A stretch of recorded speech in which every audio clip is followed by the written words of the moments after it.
Hey, good morning. I'm Kristen Amdahl and welcome back to Yarn on the Beach. This is episode 41 and we are at Bonita Beach, which is also like border Bonita Beach and Barefoot Beach. We're in Southwest Florida and this is the Gulf of Mexico behind me. We're waiting on the sun to rise over the horizon to the east. It's just beneath the buildings and trees over there. Good morning, KB. Good morning, Miss Detroit. Thank you for joining me. Good morning, DJ. It's a little chilly this morning, which is why I'm wearing my Michigan winter coat in Florida, but a little milder than the last couple of days. It's not nearly as windy. Good morning, Evelyn, Tammy, Monica, Jenny, Charlene. Thank you all for joining me. Good morning, Lisa. Oh, I'm sorry you're homesick today. Hopefully you feel better soon. Yes, Miss Detroit, this is one of my Michigan possessions that I would never, ever part with. You never know when you need to travel in the winter, and you never know when it's going to be too cold for whatever you're used to. So even in Florida, I still feel the need for a down parka on cold days. Let's see, what color am I? Oh, I cut the wrong one. Shoot, see, we all make mistakes. I cut the wrong yarn.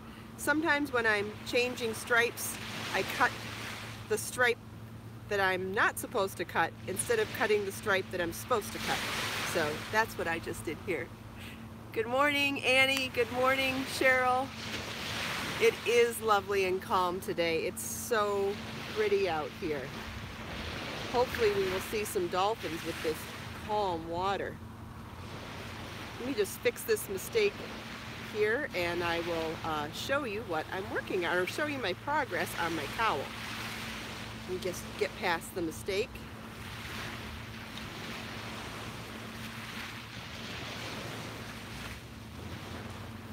Okay, good morning, Karen. I have already posted the link to the hat and the cowl that I'm wearing. These are knit 2-color brioche in the round patterns. Super interesting. Oh, no electricity for Annie. I hope it's warm enough for you.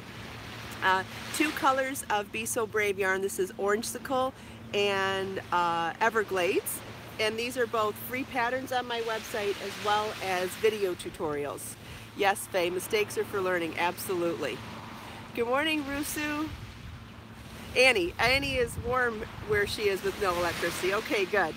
It's one thing to have no electricity when it's cold out, warm outside, but it's a whole different ball game when it's cold outside. During Hurricane Irma, we were without power for 2 weeks, and luckily it was warm. I mean, it was miserable because it was hot, but it sure beats the alternative to having no power when it's cold out and could actually be deadly. So glad to hear you're safe. Good morning, Lori. Thanks for joining. Let's see, I actually want to show you the horizon here because the colors are simply amazing. The sun has not come up yet. Sometimes I like to show you after the sun came up. But look at that bright glow where the sun hasn't come up yet, and look at the beautiful colors along the horizon. Isn't that beautiful? So much peach and gold at the horizon. You see it's still really quiet down here. Not a whole lot of beachgoers. Oh, Miss Detroit, she was out of power in winter in Michigan for 8 days last year.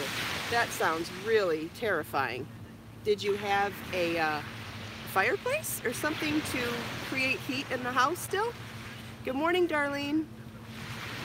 Charlene, the interesting thing about brioche is that I think that brioche 2-color in the round is one of the easier ways to learn brioche, because when you're seeing the color change, it kind of works as a guide to show you which color you should be using. And if that doesn't make sense at the moment, once you tried it, I think you would understand what I'm saying, because when you're working in 2 colors, you're only doing 1 color at a time per round, but when you're confused and wondering if you're on the right color, you slip. You know that you have to knit the color that's presenting itself and slip the color that's not. It doesn't make sense if you haven't done it before, but I find that it's harder to teach somebody to do brioche when when they're confused, it's harder to get them past the confusion in one color when they're not familiar with it than it is in two color, which is why I think two color is the easier way to learn the technique, if that makes sense. And they're both beautiful. I love brioche stitch. I love it in rows, I love it in rounds. I've got patterns for all sorts of ways to use brioche stitch, but my favorite way to teach somebody is in two color because the colors end up being little guides. Faye's asking Kim a question and I'm not sure. I missed the beginning part of that. Oh, so I was going to show you the cowl progress. So I've got several colors started. See, so we did half of the first color, and then we have 2 full stripes, and we're working on our 3rd full stripe. Good morning, Max. Thanks for joining.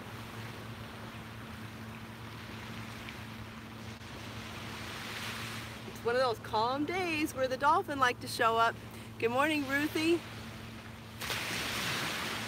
Okay, Kim might have a question. All right, well, let's see if I can keep my eyeballs on the screen to not miss it this time.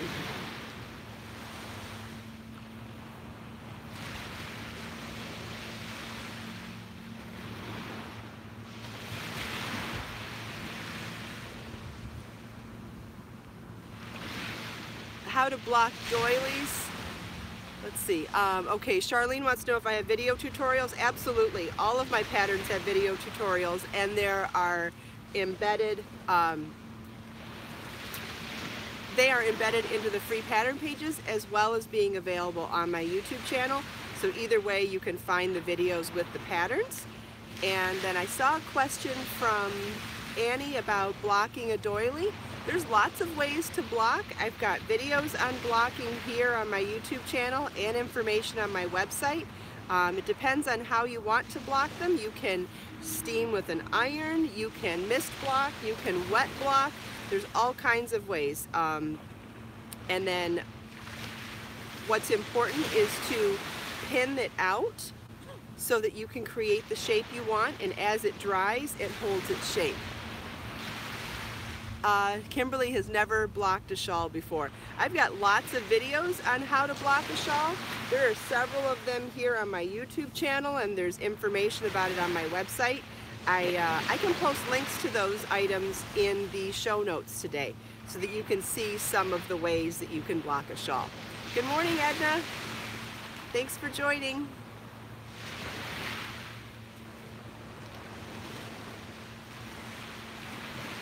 Oh, here comes the sun. You can see it on the water. Darlene likes to wet block shawls, wet block doilies and steam block shawls. Yeah, whatever your comfort level is. It is a lovely day here, Max. It's chilly right now, but it's quite mild. Not a whole lot of wind. And as soon as that sun comes up, it's definitely going to warm up. And it's already beautiful.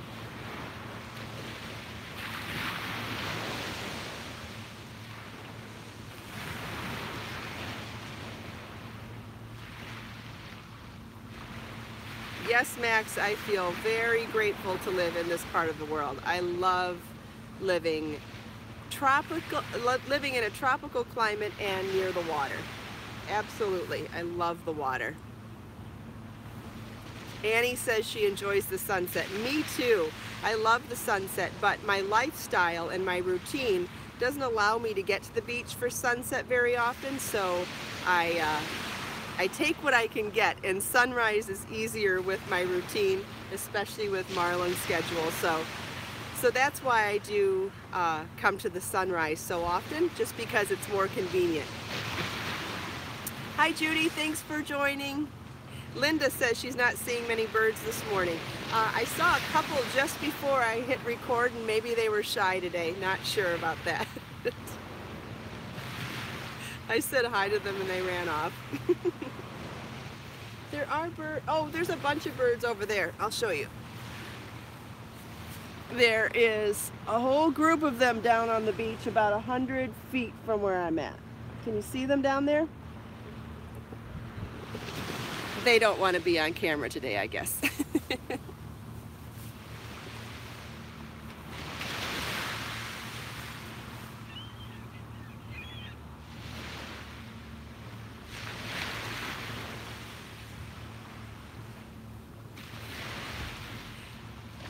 missed Donna's comment. Donna, if you could write it again. I am sorry, I could not see what you said. 1, 2, 3, 4. One more. I am really excited to share the pattern and video for this cowl with everybody. Melissa wants to know, yeah, the birds are camera shy today, if you always need a block. And that's a great question, because I think what ends up happening is we talk so much about blocking and we don't talk about laundering. And the thing is, when you're making things that need to be worn, just like anything else in your wardrobe, it has to be washed, right? And it seems like we spend so much time talking about blocking a finished knit piece, and the conversation never really extends to the fact that, oh, this is something I'm gonna wear. I'm gonna get food on it. I'm gonna get makeup on it. Or it's going to get dirty. And so blocking is actually a part of laundering something. So the initial blocking is when you see how the yarn reacts with water and you lay it flat to dry, sometimes pinning it, sometimes not necessarily pinning it, but you leave it flat to dry because it's delicate and it shouldn't go in the dryer. Now, when you launder something after you've used it, loved it, worn it, the blocking process is really just laying it flat to dry in whatever way you need to do it after you wash it. So let's say you're going to, okay, so we'll talk about the whole process. You make a beautiful shawl. It looks kind of scrunchy because it hasn't seen water yet. You give it a hand wash bath, either in Rapture All Natural Delicate Wash or however you choose to wash your handmade delicate items. And you don't wring it out to dry. You press some of the water out, squeeze some of it out between towels, but not wringing because that affects the fibers, the delicate fibers. You lay it out flat to dry to the finished size, pin it if needed, or just leave it flat and allow it to dry. This, as it dries in that flattened state, is how it will stay in shape as it dries and as you wear it. As you wear something, it gets dirty, right? For any number of reasons. Things that you wear on your skin and wear in your life get dirty. So you need to hand wash it again. So you're going to use some lukewarm water, a little bit of Rapture All Natural Delicate Wash, or however you choose to wash your delicates. You're going to soak it, wash it, however. You're not going to wring it because wringing will affect those fibers negatively. You don't want to stretch anything out of place. You don't want to tear anything. It's delicate. So you want to press the water out, squeeze the water out in towels if needed, lay it flat to dry, bring it back to that finished size that it was originally supposed to be, pin it if necessary, or just leave it flat to dry. And as it dries in that state, it will maintain its shape for you to wear it, love it, and enjoy it again. And you just repeat that process just like you would with anything else that you wear that it needs hand washing. So I think sometimes when we talk about blocking, it somehow gets misinterpreted because it's actually part of the laundering process. I hope that makes sense, because I get asked lots and lots of questions of, do I have to do this every time? And well, yes, you do. Every time you wash something, the way you let it dry is how it, okay, sorry, someone else was talking to someone else. How you let something dry when it's wet is how it will maintain its shape. So blocking is actually your intention for how you want that piece to dry. If anyone has any other questions about that, I would love to elaborate if I can. Joan, this is a pattern that is coming up, going out very soon. Thank you so much for your support. So this is 3 single crochets through the back loop only, and then 5 chains. And you carry that stitch pattern up right on top of itself, so it has these vertical stripes. So if somebody wants, I won't have the pattern available until I have the photos done, but it will be available very soon. So the row starts with a chain 1. Yes, Edna, the birds are camera shy this morning. I said hi to them when I got here and they took off. So the row starts with a chain 1. Hopefully you guys can see this. And we're going to single crochet in the first stitch through the back loop only. single crochet in the next stitch through the back loop only, and the next stitch through the back loop only. So we've got our 3 single crochet column. We're going to chain 5,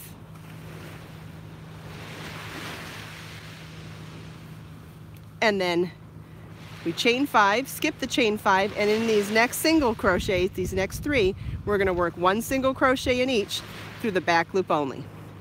So the stitch pattern for this row and every row, the repeat is chain 5 and single crochet through the back loop only in each of the next 3 stitches. I'll have the full pattern plus video available for you as soon as I finish the project. Kimberly, if you, we do have a Facebook group also. I created a Facebook group for everybody here.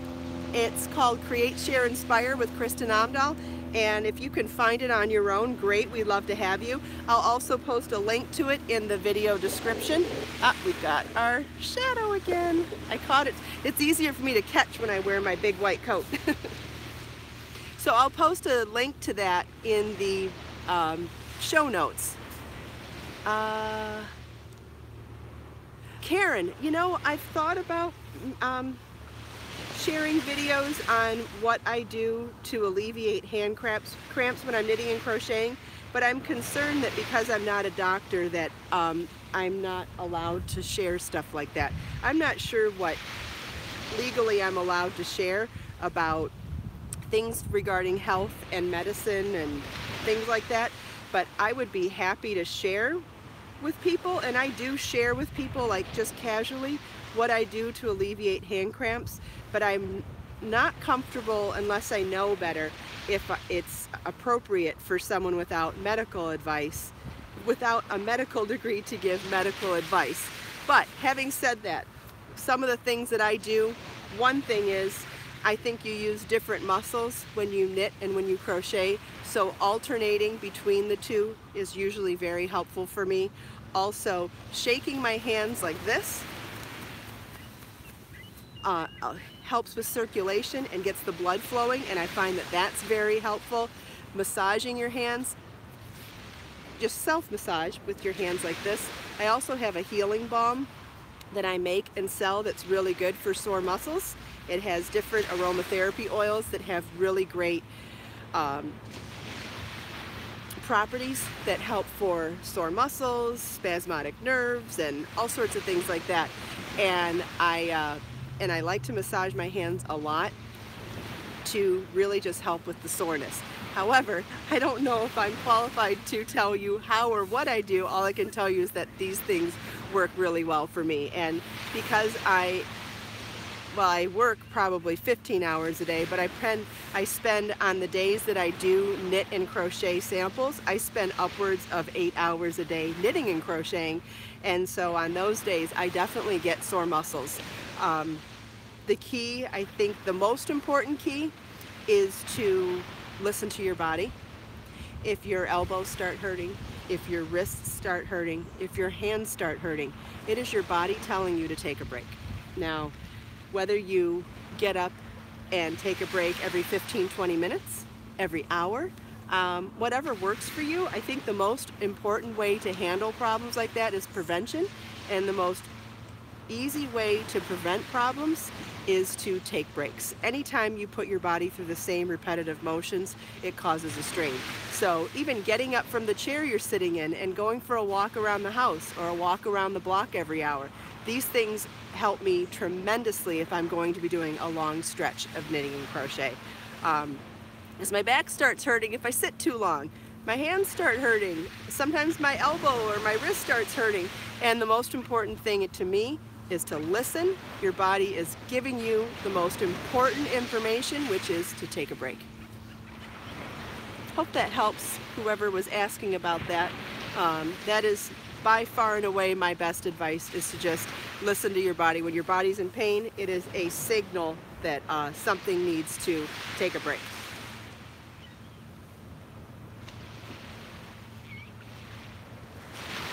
Oh, I went too far in my stripe.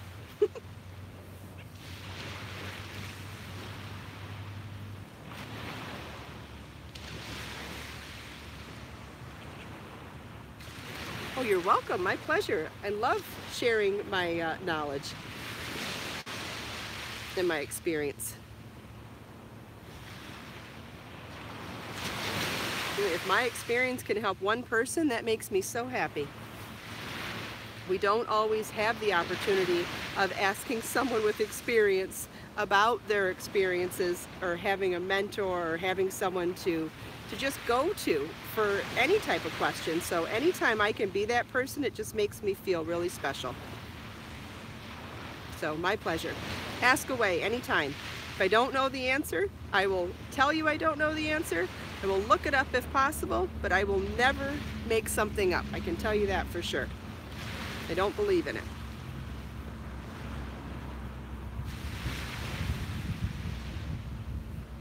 Good morning. Thank you for joining.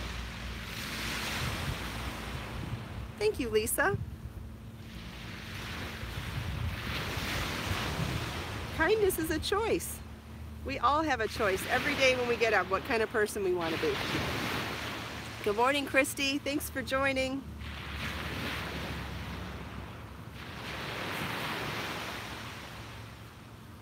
Oh, thank you, Donna.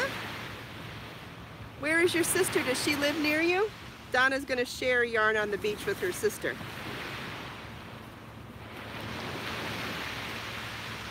Thanks, Lisa. I'm glad you agree. Lisa agrees that kindness is a choice, and we all have the choice every single day to be the kind of person we want to be.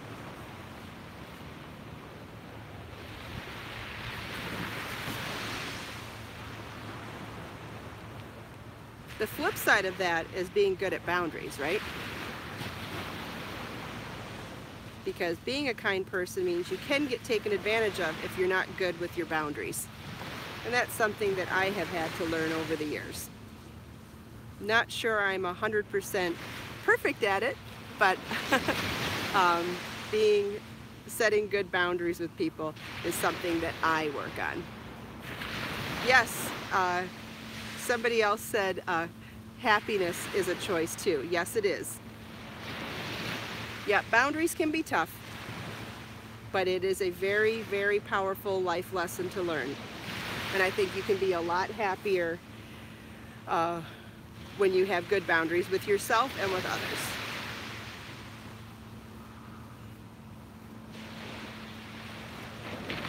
Yeah, KB, happiness is a choice. You can choose to be happy right this minute, because you can't control what's going to happen 5 minutes from now, an hour from now, a month from now, a year from now. It's a very, it seems really simple, and it's so easy to forget.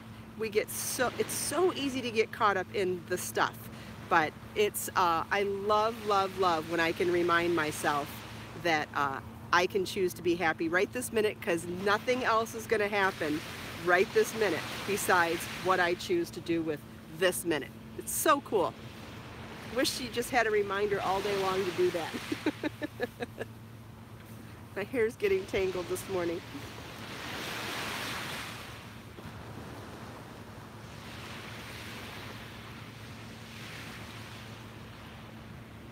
Uh-oh, I think I missed Jenny's.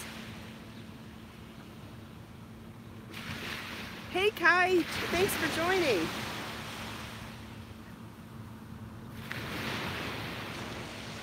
I missed what Jenny said. Everyone's agreeing with her and I missed it. Shoot.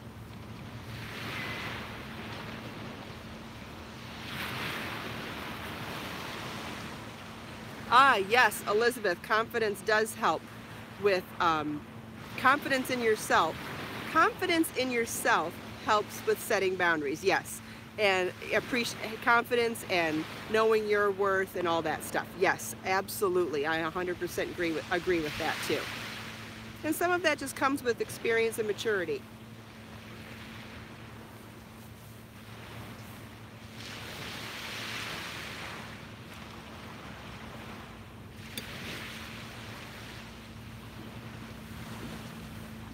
Yes, it does help to be around positive people too. Absolutely. You are the company you keep, right?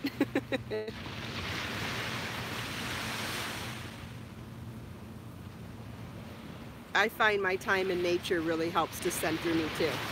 I feel so emotionally cleansed when I can come to the beach and breathe in the salt air and look at the waves and the wildlife. I like the wildlife here too, but it's the waves and the open air.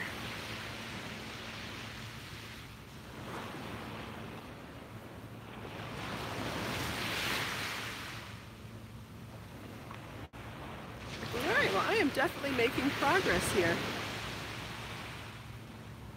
Oh, I know, Elizabeth, I agree. I feel like the whole vibe of our whole community here on Yarn on the Beach, everybody that joins me every day, it's all so positive. I am so grateful for all of you and so glad that you take the time to join me. So let's take this last minute here and look out on the water and soak in those sounds of the waves and all these beautiful colors. Good morning. Good, how are you? Did you see the red moon? No, no, it wasn't red when I saw it. I know. Yeah. I don't think they ever turned it.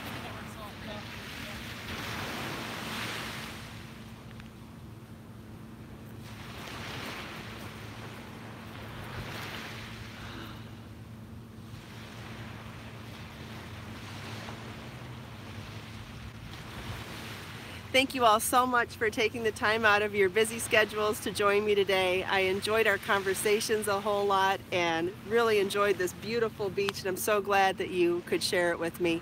Let us make time to create, share, and inspire today and every day. And I'll see you tomorrow. Bye-bye.